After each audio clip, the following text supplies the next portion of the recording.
What has your education given you? Purpose. Critical thinking. Personal development. Open-mindedness. Social skills. Responsibility. Reasoning skills. Self-esteem.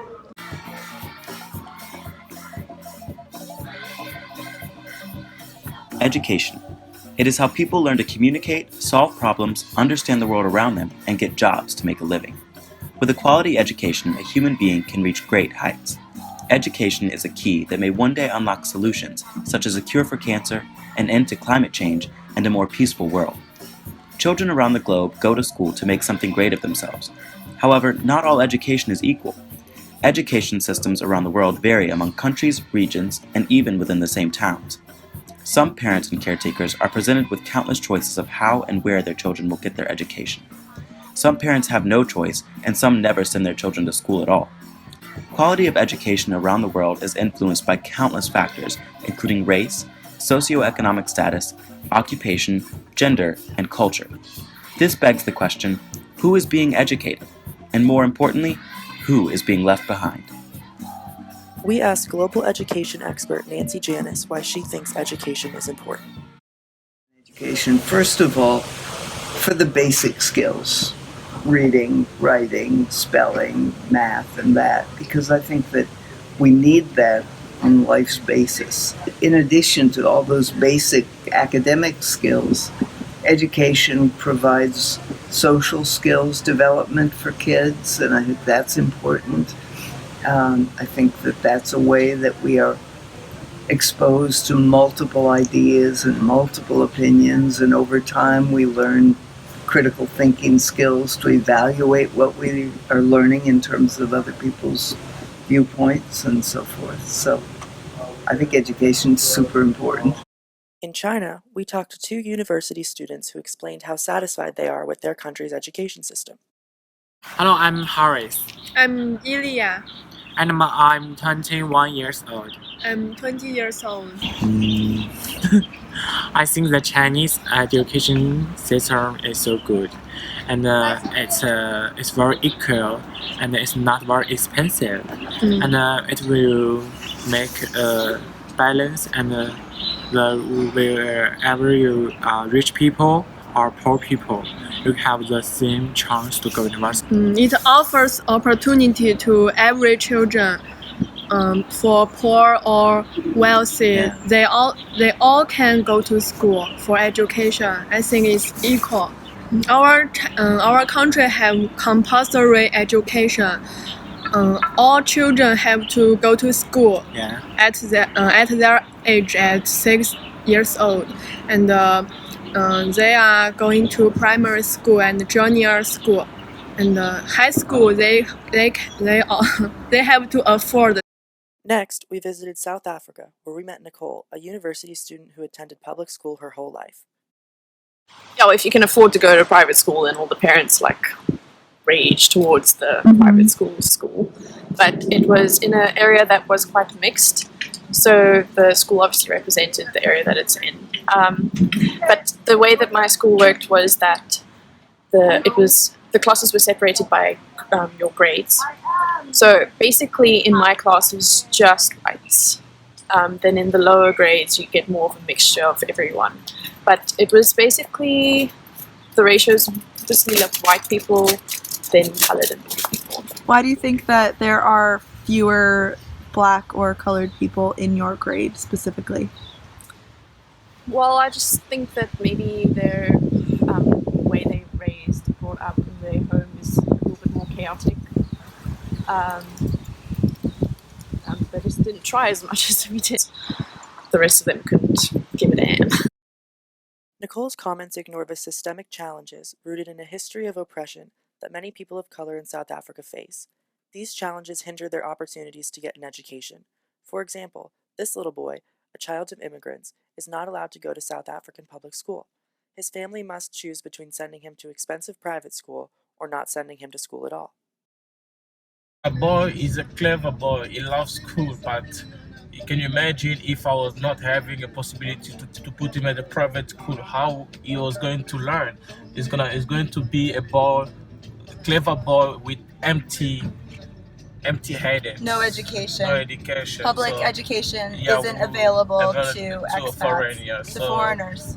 we would love to ask if you can help, especially in Africa. In South Africa, foreigners, they're not allowing foreigners kids to go on their on their local school. So all of us we're paying for the fee. You have to pay. We have to pay for the fee, so it's sad. So I know a few families that they can't afford for their kids to be at school. So this is a bad news. So we are fighting to get it right. So Good. I'll pay for 12 months. I'll pay 150,000. That's a lot of money, and that money I can do a lot. I can buy a house. I can do a lot, but I'm spending it on pocket to pay for the fees. So pass on that. I got two. In my family, I got Daniel, I got Christella, so I want them to go on good school, but sometimes it's scary. You don't know where you're gonna get the money Of course. to put them at school. It's costing a lot of money, and you don't want to put your kid at any school. You want to put them at school, you know they can have proper education and they can become somebody in life.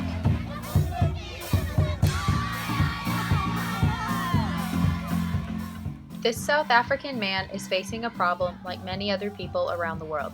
The financial burden of education is often too much for some people.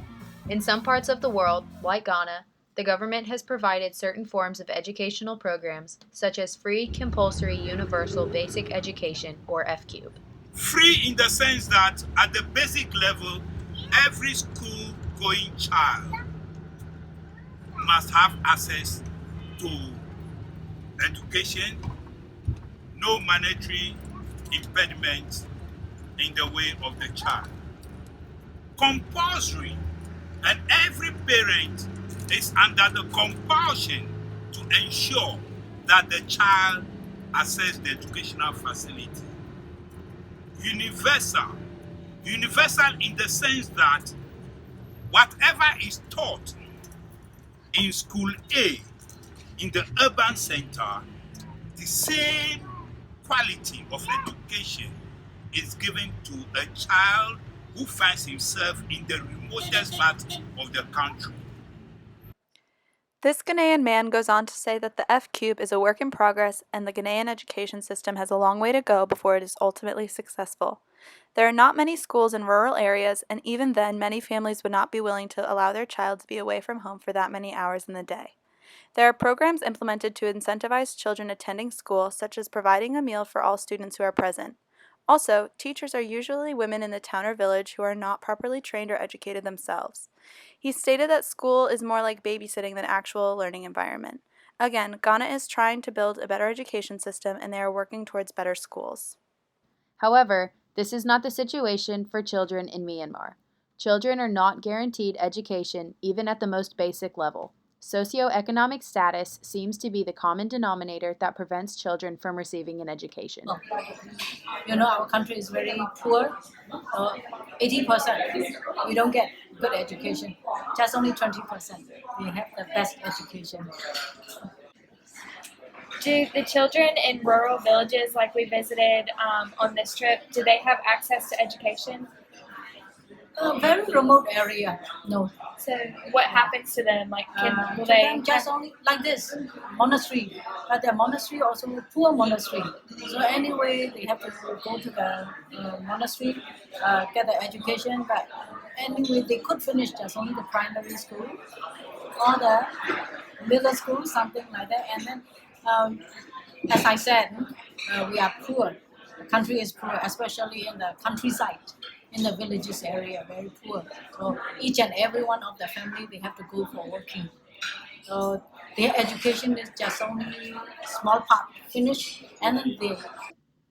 Of the countries we observed, India seemed to have one of the best education systems in place.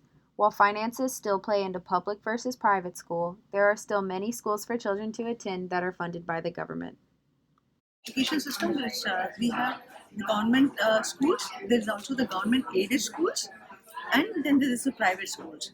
Also we have the state board, which is like each state has its own board.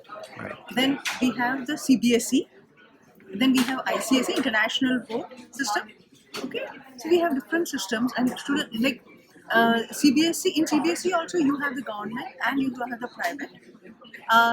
Now, if you look at it, earlier in the past, most majority of the students used to go to the government school or the government aided schools. But what is now happening is like the, everybody wants to send their child to the English medium school. Okay, and in the government sector, the medium of instruction is in the regional language. From our experience, socioeconomic status is the greatest barrier to education internationally. As expressed in every video, money is needed in order to go to school. Some countries have a more centralized education system, such as China and South Africa, but even these systems have their flaws.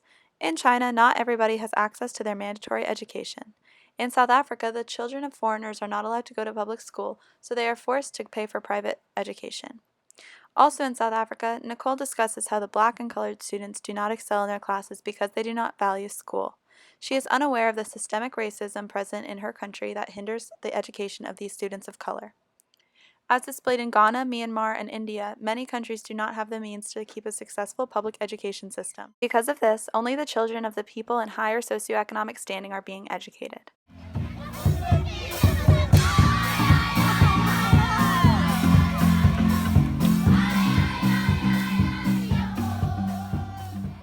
So how can this be combated? Dr. Nancy Janis believes that better teacher education and more female teachers will help in impoverished areas.